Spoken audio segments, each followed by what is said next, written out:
Yalla महानगरपालिका या खुकगु नगरसभाको चागुदु बुधबार यलया शङ्खमुले जुगु नगरसभा वैगु आर्थिक 77-78 या नीति न्यागु अरब निये न्यागु करोड निये न्यागु लख गुई न्यारो तकया बजेट हेबगु ख महानगरपालिका नगर या त स्मार्ट महानगरपालिका डेकेको तातुना थिथि जाजो व शीर्षक तया बजेट फेना तगुदु फटे महानगरपालिका गोसागुगु नगरसभा एमाले व माओवादी पाखे निर्वाचित जुपी जनप्रतिनिधित्व थासा अनुपस्थित जुग ख मेयर चिरीबाबु महर्जन याकटी कथन निर्णय यात थका थोया न्ह असार 4 गते जुगु सचिव न्य च्यागगु महानगरपालिका या कार्यपालिका या बैठकमा बहिष्कार यागु ख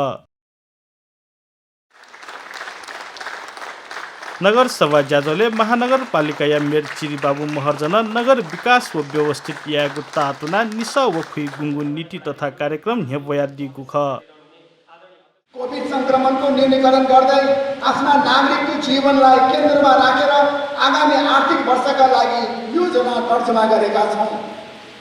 स्वास्थ्य सेवा सुनिश्चित गर्ने, शहरी गरिबी न्यूनीकरण गर्ने, साना तथा घरेलु उद्यमको नियमित सञ्चालन तथा प्रवर्धन गर्ने, रोजगार सृजना गर्ने, वैकल्पिक विधिबाट विद्यार्थीलाई अध्ययन अध्यापनको व्यवस्था मिलाउने गरी योजना निर्माण गरेका छौं। लैंगिक समानता र सामाजिक समावेशिताको व्यवहारिक कार्यान्वयन, फोहोर व्यवस्थापन र सवारी चापको व्यवस्थापन हाम्रा लागि चुनौतीपूर्ण रहेको सन्दर्भमा महानगरपालिकाले यी विषयलाई प्राथमिकताका साथ राखेको छ।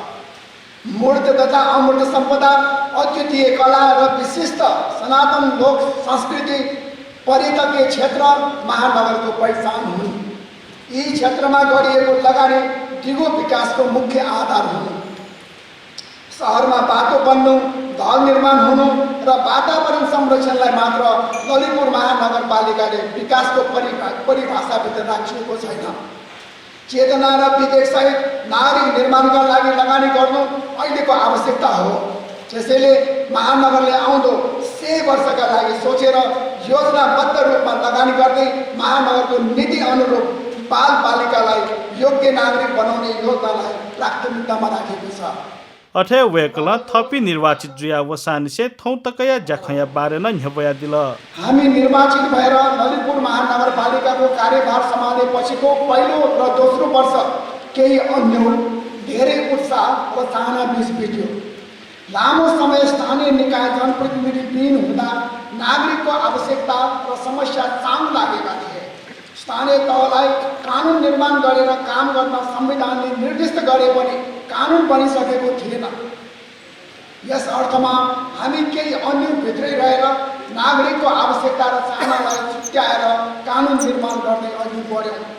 अप्ठ्यारो र अन्यकै बीचमा पहिलो र दोस्रो वर्ष हासिल गरेका उपलब्धिका आधारमा नागरिकले गरेको विश्वास र मायाको आधारमा तेस्रो वर्ष हामी ललितपुर महानगरपालिकालाई समृद्ध नगर बनाउने अभियानमा भगीरथ प्रयत्नका साथ अनवरत रूपमा नागरिकको सेवामा खट्यौँ। तर विश्वव्यापी रूपमा फैलिएको कोरोना भाइरस कोभिड-19 को महामारीबाट नेपाल पनि अछुतो रहन सकेन। हाम्रो कार्यकालको 3 वर्ष पुरा हुँदा नहुँदै नेपाल भित्रिएको यो महामारीले प्रायजसो सबै क्षेत्र प्रभावित भयो। सुरु भएका योजना सम्पन्न गर्न र नयाँ योजना छनौटको प्रक्रियामा जुन रफ्तारमा काम हुनु पर्थ्यो, कोभिडको कारण त्यो हुन नसकेको यथार्थ मैले यो गरिमामय सभाको अवसरमा राख्नै पर्छ। दिगो विकास लक्ष्य लगायत अन्तर्राष्ट्रिय र राष्ट्रिय स्तरमा गरिएका प्रतिबद्धताहरूको कार्यान्वयन प्रभावित हुने निश्चित छ।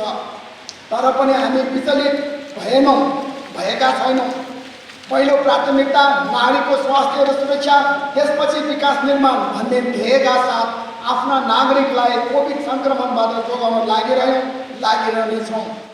सभा ज्याजोले उपप्रमुख गीता सट्याल थुगु नगरसभा आवेगु दक्षिण नीति मार्ग योजना या खाका तयारी आगो थ्यादिल। हामी आइसकेपछि ललितपुर महानगरपालिकामा भएका नवीन कार्यहरू र अब भोलि फेरि अबको दिनमा हामी कसरी ललितपुर महानगरपालिकालाई, हुन त हाम्रो अवधि अब 1 वर्ष बाँकी छ, तथापि पनि त्यो 1 वर्षको अवधिमा हामी कसरी 1 वर्षको हाम्रो रोड म्याप के हुन्छ त अब ललितपुर महानगरपालिकाले वर्ष दिनको रोडम्याप कसरी तयार पारेको छ।